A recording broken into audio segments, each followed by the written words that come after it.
C'est le prince héritier, parce que c'est lui qui contrôle un peu ça, qui est derrière tout ça. Mohamed Ben Salman, qui est le jeune donc, prince héritier, qui est probablement futur roi.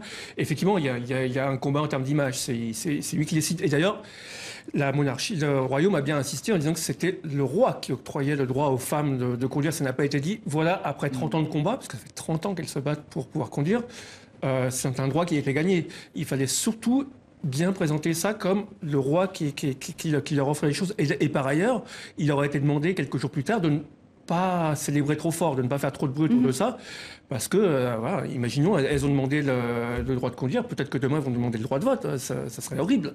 Donc, voilà. Et elles l'auront un jour, mais elles l'auront un jour, ça prend du temps, mais elles l'auront. Donc, effectivement, c'est en termes d'image, voilà, il y a aussi le royaume d'Arabie Saoudite a une image très mauvaise.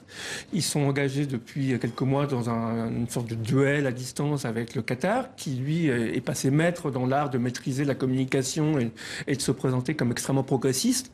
Et voilà, et Mohamed Ben Salman décide ça. Après, il ne faut pas se leurrer, il y a aussi des raisons économiques derrière, puisque il y a de moins en moins de subsidies, de subventions données aux familles en Arabie Saoudite. Donc, du coup, les familles de la classe moyenne, où auparavant seul l'homme travaillait et pouvait faire bouillir la marmite, maintenant, il va avoir 2 salaires. Donc, si les femmes ne peuvent pas se déplacer, elles ne vont pas pouvoir travailler. Donc, derrière ça, il y a l'idée aussi de favoriser le travail des femmes.